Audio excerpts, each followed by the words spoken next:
Hai teman-teman semuanya, perkenalkan namaku Edi. Aku berasal dari Kedaung, Jawa Tengah. Di kesempatan kali ini, aku ingin membagikan sebuah pengalaman horor yang menurutku terlalu seram untuk diingat. Kisahku ini bermula beberapa bulan yang lalu. Aku memiliki seorang kakek yang bernama Hardiman. Dari semenjak dia muda, dia sangat gemar sekali bercocok tanam. Maklumlah, untuk mengisi waktu luang di masa tuanya seusai pensiun menjalankan tugasnya sebagai seorang guru. Selain memiliki sawah yang masih cukup luas yang ditanami padi, beliau juga memiliki sebuah tegalan. Tegalan adalah sebidang tanah yang cukup luas, akan tetapi tanahnya tidak begitu subur untuk ditanami padi atau semacamnya. Dan untuk memanfaatkannya, kakekku menanaminya dengan berbagai sayuran dan palawija, termasuk ubi singkong dan semacamnya. Tegalan kakekku letaknya lumayan jauh dari pemukiman warga, tepatnya di bawah kaki bukit yang bersebelahan langsung dengan hutan karet milik perhutani. Untuk jaraknya sendiri sekitar 8 kilo dari tempat tinggal kakek. Dan tentunya dengan jalan tanah setapak, yang dengan kanan dan kirinya ditumbuhi beraneka macam pohon yang cukup rimbun. Biasanya apabila ke Tegalan, kakekku selalu mengendarai sepeda onta tuanya. Beberapa hari ini kakek terlihat gusar. Bahkan sewaktu aku berkunjung ke sana, selalu terdengar konflik kecil antara kakek dan nenekku. Sempat aku mendengar pembicaraan mereka berdua, bahwasanya akhir-akhir ini ada yang merusak tanaman kakek di Tegalan itu. Terlebih-lebih singkong dan umbi-umbian atau semacamnya yang ditanam.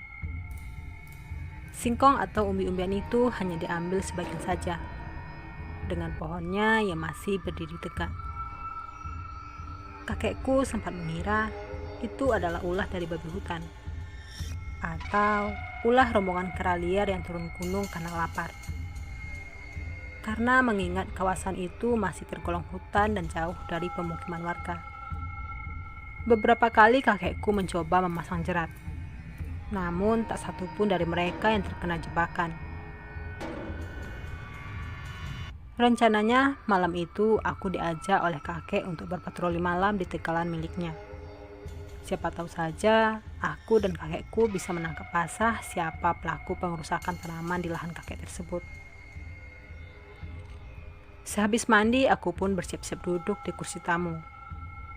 Sementara itu, kakek masih terlihat sibuk dengan kegiatannya. Edi, sebaiknya kamu pergi duluan saja ke Tegalan itu. Siapa tahu nanti kamu bisa lebih dulu memergoki pelaku pengerusakan tersebut. Pakai saja sepedanya, kakek mau sholat isya dulu. Sebentar lagi kakek juga menyusul. Ujar kakekku. Iya, baik kek. Saya duluan ya. Tapi jangan lama-lama ya kek. Edi takut sendirian. Jawabku. Berbekal peralatan seadanya, aku pun berangkat dari rumah kakek. Aku berangkat dulu ya kek. Sengaja aku bunyikan bel sepedaku untuk menandai bahwa aku telah berangkat, dan berharap supaya kakek lekas menyusulku. Karena jujur saja, aku takut sendirian. Sepanjang perjalanan tak kutemui seorang pun. Hanya pepohonan yang cukup besar yang berada di samping kiri dan kananku. Dengan senter aluminium yang kubawa, sepeda ontelku berjalan membelah rimbunan pepohonan, melewati jalan tanah setapak yang biasa kakek lalui.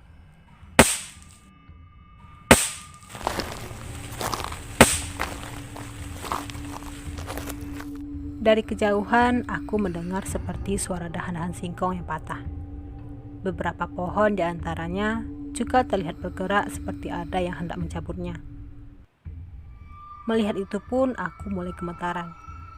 Saat itu juga aku sandarkan sepeda ontel yang kukendarai dan mencoba mengintip dari balik rimbunan pepohonan. Di sana aku melihat sebuah nyala bar api kecil. lebih mirip seperti tungku kayu bakar.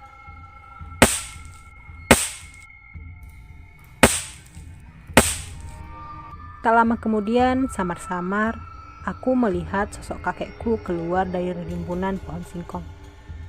Kemudian, dia duduk membelakangiku di dekat bara api yang tadi aku lihat.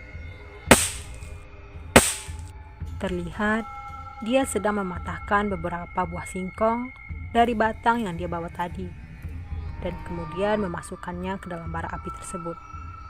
Seketika, wangi dari aroma singkong bakar itu menyeruak dan membuat perutku keroncongan. Tunggu dulu. Bukankah sewaktu aku datang kemari, kakek masih di rumah? Dan setauku cuma jalan ini satu-satunya menuju ke tegalan kakek. Tidak mungkin kan kakek sampai di sini secepat itu? Tapi kalau itu bukan kakek, lalu siapa? Batinku. Dengan perasaan yang was-was, aku mendekati orang tersebut. Sambil perlahan, ku cabut golok yang tergantung di pinggangku. Hei, sedang apa kamu di sini? Oh, jadi rupanya kamu ya yang selama ini merusak tanaman singkong kakekku. Ayo jawab. Gertakku sambil terus mendekat. Namun kulihat dia masih saja lahap memakan singkong yang dia curi. Aroma singkong bakar pun semakin kuat menusuk hidungku. Hanya tinggal beberapa langkah saja, tiba-tiba sosok itu menoleh ke arahku. Kedua matanya tampak merah menyala. Tubuhnya yang semula kecil dengan cepat berubah menjadi besar dan penuh dengan bulu. Gigi taringnya terlihat menonjol dan tersenyum bengis ke arahku. Kulihat jemarinya yang besar dengan kuku hitam dan panjang mencoba meraihku. Badanku terasa seperti diremas olehnya. Sosok itu terlihat senang melihatku kesakitan. Mulutnya yang besar seketika terbuka dan terdengar suara tawa yang menggelegar.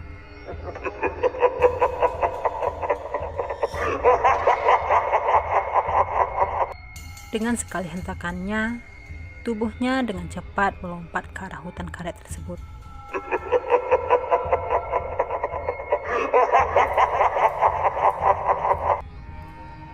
Tawanya masih kudengar menggema dan perlahan menjauh.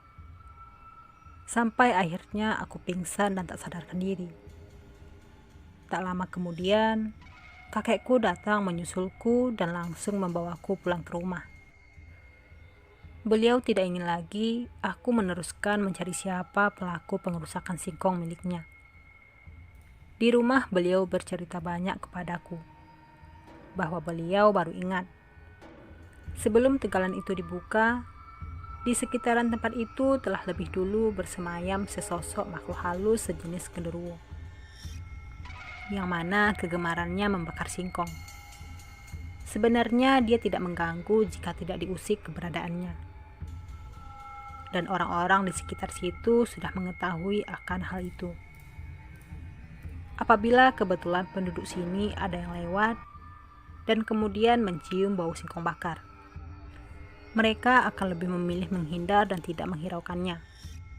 Karena mereka sangat yakin bahwa yang sedang membakar singkong itu bukanlah manusia, melainkan sesosok genderuwo yang mereka panggil dengan nama Wage. Kejadian ini sudah terjadi turun-temurun lamanya, dan aku sendiri pernah mengalaminya. Jika kalian melewati tempat yang sepi, serta mencium bau yang sama, sebaiknya menghindar saja sebelum sesuatu terjadi kepada kalian. Oke, terima kasih buat teman-teman yang sudah bersedia mendengarkan kisah yang kami bagikan.